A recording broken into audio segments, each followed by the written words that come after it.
Who will be first? Who's joining us? What city? What country? What continent will be first? To note in the comments where you're tuning in from. It's a Sunday night in LA. We are moving into chapter 8 of Berachos, the first tractate of the Talmud. And we've just finished our discussion of chapter 7, which was all about the grace after meals. And now we're going to be discussing a little bit of the laws of the meal itself, particularly from the point of view of avoiding tuma and preserving tahara. So tuma and tahara, these are things we're going to encounter quite a bit in the Talmud. And this is the idea of spiritual impurity versus purity. These are not visible states of being, but basically, for example, if you were to come into contact with a dead body or a creeping thing or certain other conditions, it would impart ritual impurity called tuma to you. Now, it would be a problem because when the temple was standing, you would not be allowed to enter the courtyard of the temple. And obviously, this is a matter of honor. You don't, when you become impure, when you contract tuma, then you are tameh. There's no sign over your head that says, hey, that guy is tameh, he can't enter the temple. So it's a matter of honor. And then if you contract tuma, so then you have to go through a procedure to become tahor again, to become pure again, so that you could bring an offering at the temple. So nowadays, there's not actually that many reasons why a person, wants to avoid impurity. In fact, once the temple came down, it was almost like the whole world became impure, and we can't keep track so well anymore of who's in a state of purity or impurity. Nevertheless, we study these laws very carefully because there are deep mystical secrets in these laws, right? But in the ancient times, so some people, like Torah scholars and prominent individuals, would hold themselves to a higher standard. And for example, a person couldn't be ritually impure, couldn't be tameh and enter the temple courtyard.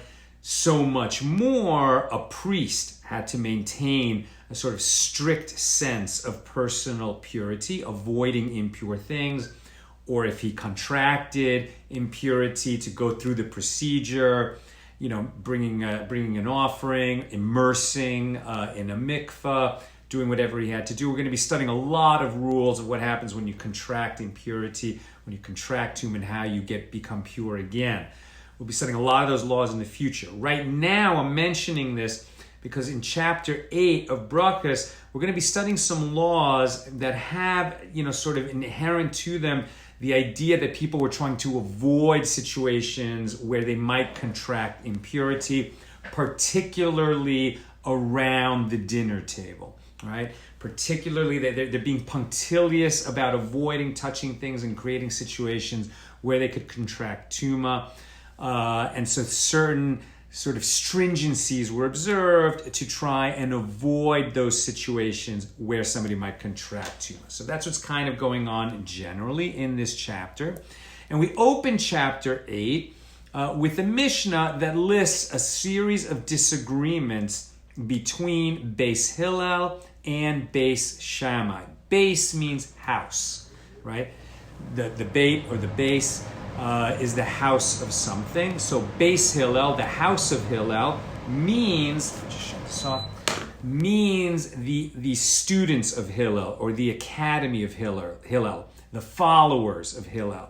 And their opponents, their disputants, were Beis Shammai, the students or the academy or the house of Shammai, the followers of Shammai. Hillel and Shammai were great sages in the late Second Temple period, and they established academies, and their sort of followers for several generations disagreed on a number of matters, disagreed passionately on how these issues should be handled, particularly with respect to purity and impurity and how to conduct oneself around a meal.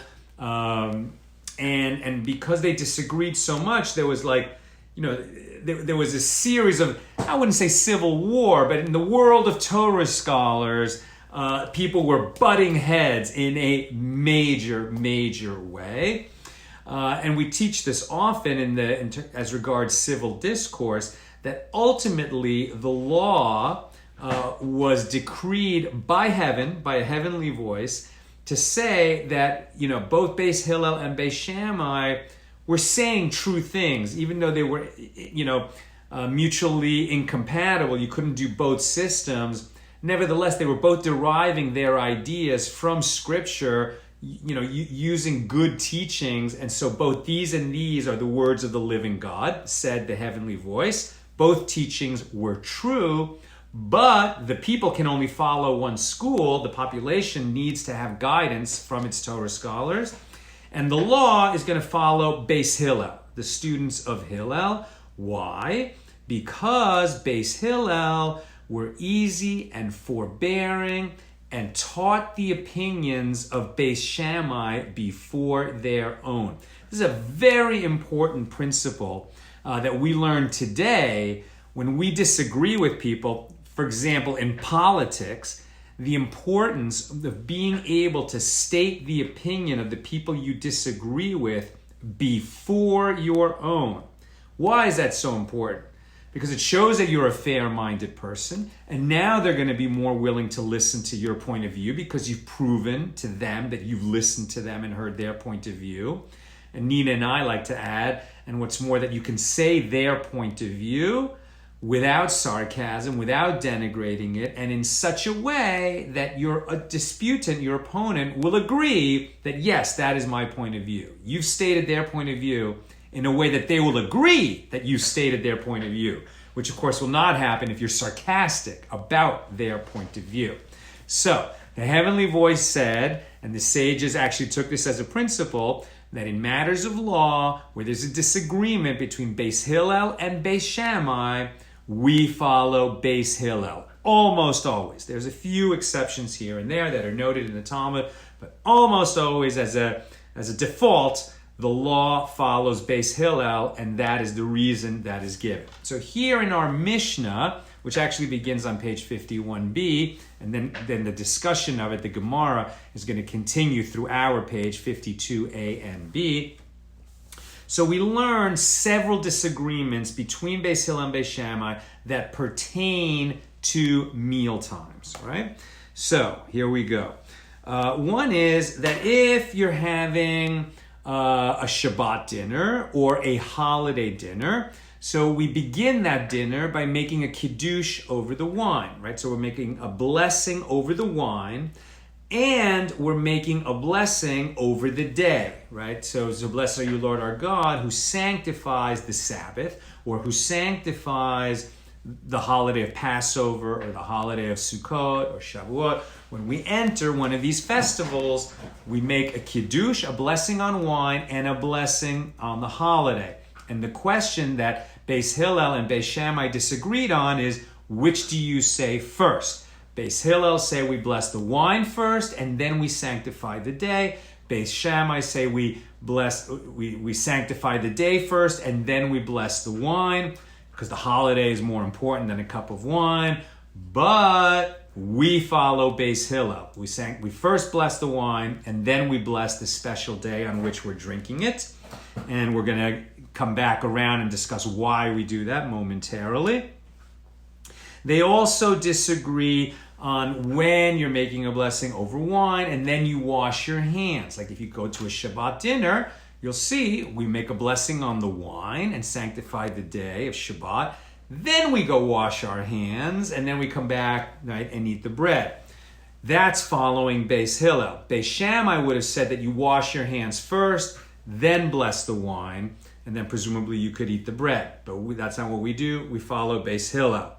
Another disagreement they had was when you only have one cup of wine, right? So you need a cup of wine, you need a cup of wine to enter Shabbat, and you need a cup of wine when you leave Shabbat, right? So you need the wine to make the Kiddush at the beginning of Shabbat and the wine to make Havdalah at the end of Shabbat. So what happens if you only have one cup?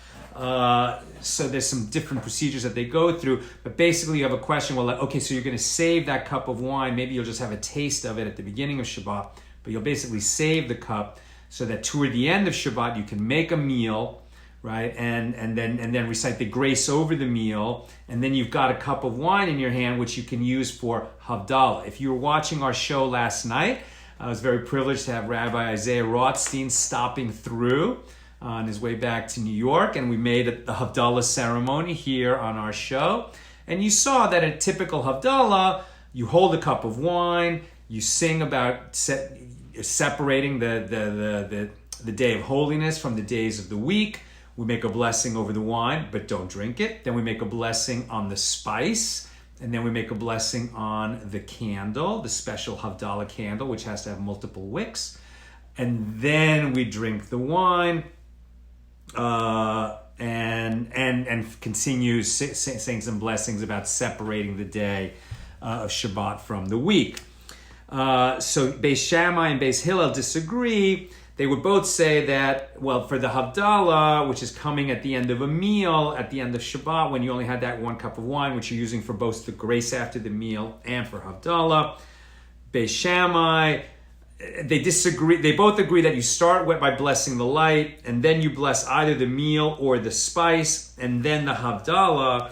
This is in the case of only one cup. But as we'll see, that was the incorrect understanding of what their disagreement really was. It was not characterized correctly. There was a disagreement between, I believe it was Rabbi Yehuda and Rabbi Meir, over what Beis Hillel and Beis Shammai were actually disagreeing about. Now, this kind of complexity, we have a disagreement between Beis Hillel and Beis Shammai on this issue of the order of procedures at the end of Shabbat, and then two rabbis come along and say, wait a minute, you've misunderstood what they were disagreeing about. You think they were disagreeing about the order of whether you bless the spice first or the meal first, but actually their disagreement was about whether we bless the light first or the spice first. And we'll get to that in a moment. Actually, we're going to get to that right now. So this was the disagreement between Rabbi Yehuda and Rabbi Meir. Rabbi Meir said that was the disagreement, whether they should light the meal, they should eat the meal and then bless the spice, or bless the spice and then have the meal.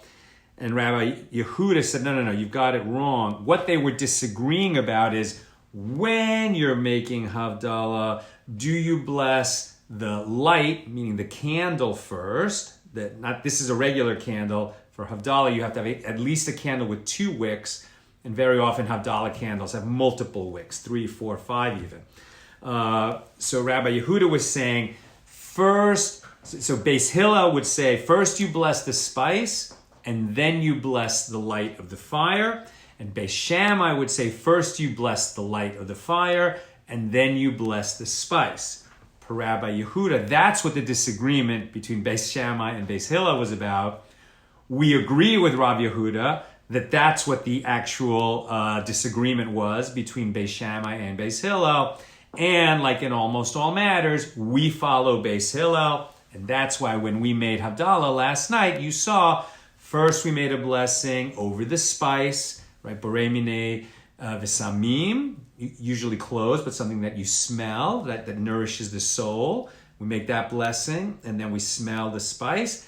And then we made a blessing over the lights of the fire, and then we kind of would use that light to make sure that we could see like our fingernails or something, because we just blessed it, and then we make that light work for us. And so we follow Beis Hillel per the understanding of their disagreement with Beis Shammai of Rabbi Yehuda. There was a further disagreement that it gets clarified, because I think it was Rav Yosef who said, well, actually, they weren't disagreeing about. I'm sorry. In the Mishnah, it says that Beis Hillel and Beis Shammai disagree about when we bless the fire, this is now another issue, a new disagreement. They disagree. When we bless the fire, the third blessing of Havdalah, the separation between Shabbat and the rest of the week, when we make a blessing over the lights of the fire, Beis Shammai would say, "Blessed are you, Lord our God, ruler of the universe, who created the lights of fire," who created light, right, in fire. And Beis Hillel would say, "Blessed are you, Lord our God, ruler of the universe, who creates the lights of the fire." Created, Beis Shammai, versus creates, Beis Hillel. In other words, Beis Shammai was telling us we should bless God because God created light, right? That's the first thing that God created in the beginning of the 6 days of creation. In the beginning, God said, "Let there be light," and there was light, right? And thank God that God made light, because otherwise we'd all live in a world of darkness, right? So we are appreciating that God created light. But Beis Hillel say, not only did God create light at the very beginning, but all light comes from God now. He creates light constantly. And if God wasn't sending God's self into the world in the form of energy, if he wasn't allowing light to continue, we'd be plunged right back into darkness, and there, the world would just cease to be. So when we thank God for creating light, we do it in the present tense. That's what Beis Hillel say, and we follow Beis Hillel. So when we make that blessing at the Havdalah ceremony, we bless light for creating. We bless God for creating, who creates light in the present tense. Then Rav Yosef came in the Gemara and said, no. All agree. They know what Borei Merei Ha'esh means. That everyone knows that that create. They all agree that God creates in the present. But what that they were actually disagreeing about is that Beis Shammai said, "Who creates the light of fire," and Beis Hillel say, "Who creates the lights," plural, of fire. Why would they disagree on that? Again, Beis Shammai is saying God creates light, right? The essence of the thing, right? The fact that God creates light, so light exists in the universe. And Beis Hillel are saying God creates this light in front of us. And why is it lights? Why is it plural? Because if you look into light, it has colors, right? I don't know if this camera could pick that up, right? But in the center and lower down, it's blue.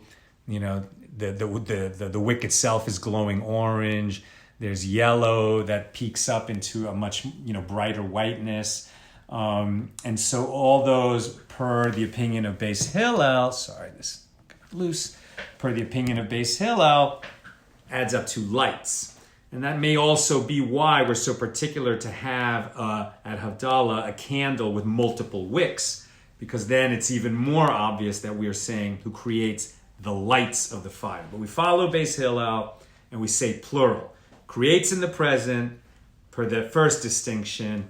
And then according to Rav Yosef, no, they all agree that it's in the present. Not everyone agrees with Rav Yosef. But per Rav Yosef, all agree that we say creates in the present. They were arguing about whether it was plural or not.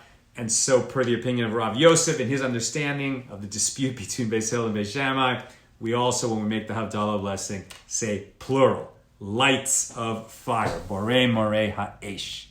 Okay, let me just fix that. Very good. Right. Another dispute that comes up between Beis Shammai and Beis Hillel is if you had a meal and you forgot to say the grace after the meal. Yesterday we discussed what if you ate a food and realized that you forgot to say the blessing before you ate it. And the generally accepted rule, not by everybody, but by the majority in most situations, even today, if you forgot to say a blessing before you ate food and you're not still eating that food, you don't have a chance to eat more of that food. If you can and they're still in front of you, now you could say a blessing and a little more, so you could be stringent and be sure to be thankful and say a blessing before you ate that food. But if you ate a food, forgot to say a blessing, then you went on your way, there's no more food in front of you, that situation is over, So, like I said yesterday, sometimes you have to take a failure home with you, and it's a learning experience, and you feel a little bit bad that you ate of food in this world without thanking God for, without making a blessing first. And then you'll remember next time, right? So there is no remedy in that situation. Generally speaking, you forgot to say a blessing before you ate food. You can't say the pre-eating blessing later. You lost it, right? You missed that opportunity. What about the grace after the meal? So you had a whole meal. It was a meal because you had bread with it. So you then became obligated to say the grace after the meal, but you forgot. So then a little while passes and you're actually somewhere else. You left the party where you were all eating together. You had to go somewhere. You went in the car, you left that place, and then you're like, oh, wait a minute, I forgot to say the grace after the meal. Can you say that a little later? Beis Shammai said, yes, you could say it later, but you have to return to the location where you had the meal in order to say the grace after the meal that you owe, as it were. And Beis Hillel say, you don't have to return to the place where you had the meal. It's enough that you remembered and you say it now wherever you are. Beis Shammai and Beis Hillel agree that there's a time limit on that. You can't have, you had a meal last night, you forgot to say the blessing, the grace after the meal, and 12 hours later you wake up and you're like, oh, I didn't say the grace last night. I'll say it now. Too late. How long can you wait to make up the blessing that you forgot, to make up the grace after the meal that you forgot to recite when you were at the table and you finished the meal? Until the food is finished digesting in your intestine. How long is that? I'm not sure. But until the meal is digested, So if it's like, if you're feeling full, you could still say the grace after the meal. If it's just, several, enough hours have gone by that you can say, I have digested that meal, then it's too late to say the grace after the meal that you forgot to say at the table. Returning to this first disagreement of Beis Hillel and Beis Shammai mentioned in the Mishnah, that when we make a kiddush at the beginning of Shabbat or at the beginning of a festival, right, and we make a blessing over the wine, and then we make a blessing over the sanctification of the day, right? So if you go to a Shabbat dinner, right, the first thing you actually do at the dinner, you sing Shalom Aleichem, to kind of welcome everybody, but then the first real order of business is for somebody, the host usually, to make kiddush over the wine, and then to sanctify, to say, blessed are you, Lord God, who creates the Sabbath, right? Who sanctifies us with your commands and commands us to observe the Sabbath, right? So that's sanctifying the day. And Beis Shammai said, well, it seems more important to sanctify the day than to sanctify the wine, so we sanctify the day first. Beis Hillel say, we sanctify the wine first, then the day. We follow Beis Hillel. The question is why? Why does Beis Hillel hold that way? What are the reasons? And there are 3 reasons given why we follow Beis Hillel in this. Number 1, Beis Hillel say the wine causes the day to be sanctified. In other words, we would not recite a blessing over sanctifying the day if we weren't doing it over a kiddush. It's called kiddush, means holiness, but really what it means is set aside, right? To separate. The word kiddush, kaddish, kodesh, all these roots that have to do with holiness, what the root really means is to separate, right? We're separating between the mundane days of the week, and now we're stepping into holiness, into the Sabbath or the festival. But we wouldn't mark that separation unless we had the glass of wine in our hands making the kiddush. So it's actually the wine causes the day to be sanctified. Number 2, second reason given is because we bless wine more frequently than we sanctify a day, right? So, we can say a blessing over wine any day of the week. We won't then make a kiddush over the day, right? But we can make a bracha, a blessing over wine, and then we'll have to say that special blessing after the meal if all we did was drink wine. So wine is more frequent. Blessing wine is more frequent than blessing the day.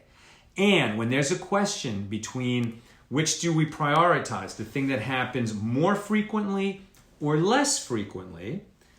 You might think, well, a thing that happens more frequently sounds more common, so is less important than the thing that happens more rarely and therefore is more special.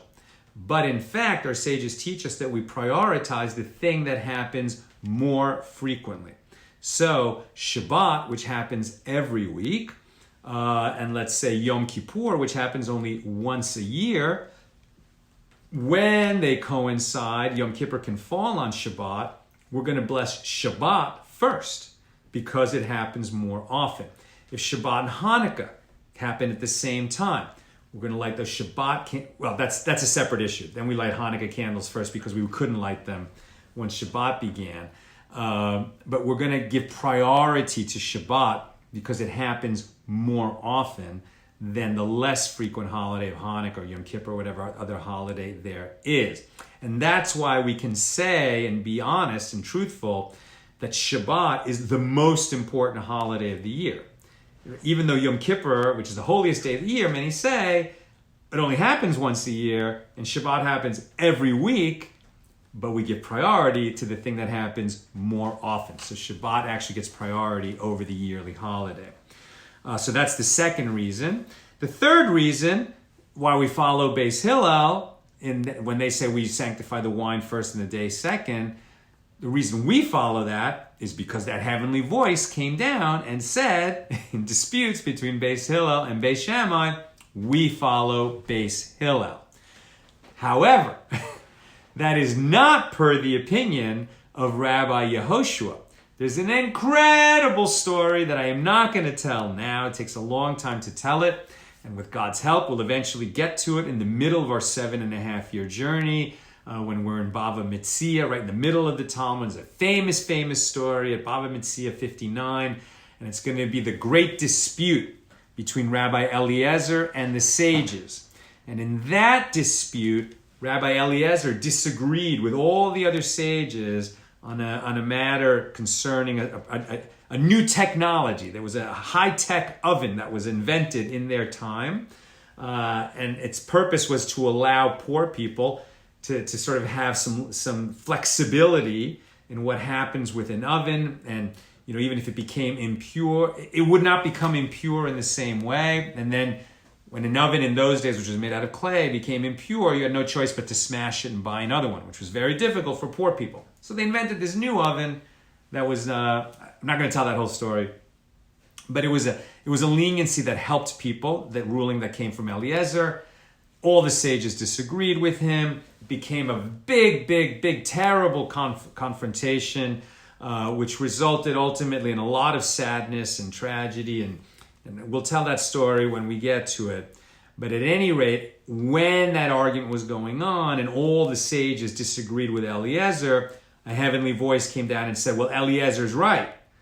And the other rabbis said, well, we don't care that the heavenly voice came and said that Eliezer is right because the Torah says that we follow the majority. And the majority of us, meaning all of us except Eliezer, feel a different way about the law.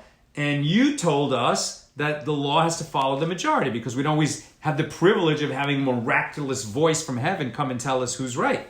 So we have to be able to determine what the law is for ourselves and the whole population of the Jews in the absence of miraculous voices. And we all agree that Eliezer is wrong. And so from that incident, we learn out from Rabbi Yehoshua, who makes that pronouncement at that time, that we don't listen to heavenly voices. Rather, we have our sages, get together and confer and figure out over actually hundreds of years exactly what the law is. And then we follow what the sages say, not heavenly voices. And so we end up following Beis Hillel, who says, have the wine first. And then you can take your choice, whether it's because the wine is more frequent than sanctifying the day, or because the wine causes the day to be sanctified. But at any rate, whenever we make Kiddush on Shabbat or a festival, it's right there in the prayer book, and we bless the wine first and sanctify the day second. Likewise at Passover. And those are all the issues that we had to cover tonight for page 52 of Berachos. I'll just stick here for one more moment to see if there are any questions in the comments. Let me know.